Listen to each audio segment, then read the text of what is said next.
Le projet Code 1202, intitulé « Autonomisation des communautés d'accueil et de ménages touchés par le conflit pour de moyens de subsistance durables de la province du Nord-Kivu et de l'Ituri », financé par le MBZ, a été officiellement lancé ce vendredi 20 février 2026 en territoire de Lubero de la province du Nord-Kivu. Cette initiative est mise en œuvre par l'organisation humanitaire WHH en partenariat avec 5 organisations locales, SIDIP, SOBDES, BEDER, CRC et CONAFOC. Axés sur le développement durable, les projets visent à améliorer les conditions des communautés d'accueil et de ménages vulnérables dans les provinces du Nord-Kivu et de l'Ituri.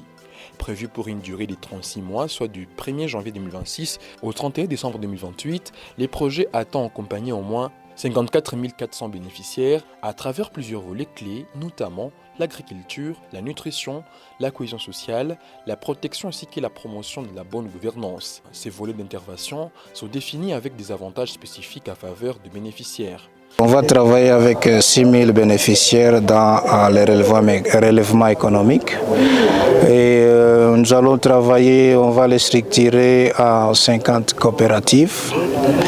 On va les accompagner dans la production agricole, ça veut dire que le revenu va augmenter après la production agricole parce qu'on va les accompagner dans la production agricole. Il y a des ouvrages WASH qui sont prévus par rapport à l'amélioration de la couverture en eau dans nos 2 zones ici, qui sont ciblées ici. Mais aussi par rapport à la malnutrition, nous voulons avoir des changements de comportement pour tout ce qui concerne l'alimentation équilibrée dans nos foyers. Mais il y a plein d'avantages.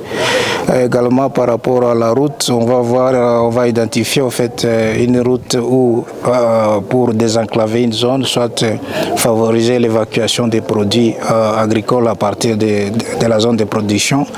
Il y a plein d'avantages en fait, il y a plein d'avantages. Pour les organisations partenaires du projet, les activités prévues sont bien structurées et adaptées aux besoins réels des communautés locales. SIDIP a été retenu parmi les partenaires de mise en œuvre. Notamment, nous allons travailler sur le volet sécurité alimentaire et relèvement économique.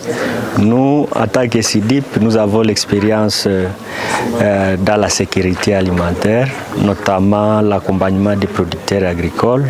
SOBDEC est parmi les partenaires de mise en œuvre de ce projet, avec la responsabilité de mise en œuvre des activités du volet nutrition.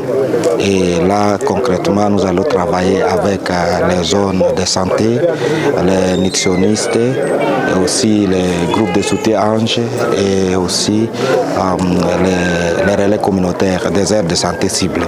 Dans le cas précis pour CRC, nous allons nous occuper de la cohésion sociale en termes de résolution pacifique des conflits qui sont liés à la terre. Quand on résout un problème pacifiquement, c'est juste l'harmonie qui est rétablie, c'est un gain. Et là, on ne va plus aller à la justice parce qu'à la justice également, c'est des pertes de fonds. Et si on arrive à résoudre pacifiquement tous ces conflits, c'est la communauté qui va en sortir vraiment gagnante.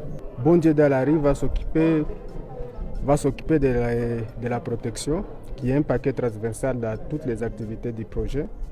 Et là, on va mettre un focus sur la promotion du genre dans les projets. Mais aussi, on va aussi intégrer un paquet sur les VBG pour accompagner les femmes survivantes de VBG dans les projets.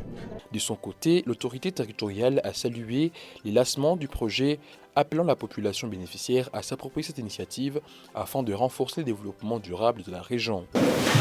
Partant de son importance, ce projet est pour nous un moyen de réconfort. Et c'est pour cette raison que j'interpelle tout un chacun d'y prêter attention à vue d'une restitution pratique aux cibles bénéficiaires à zone de santé de Moussienene et Masereka. Financé à hauteur de 8 millions de dollars américains par le MBZ, le projet cible au Nord Kivu les zones de santé de Masereka et de Moussienene, à territoire de Lubero, en Ituri les zones de santé de Rumba, Reti et Limba, situées dans les territoires de Djougou et de Mahagi, sont également concernés.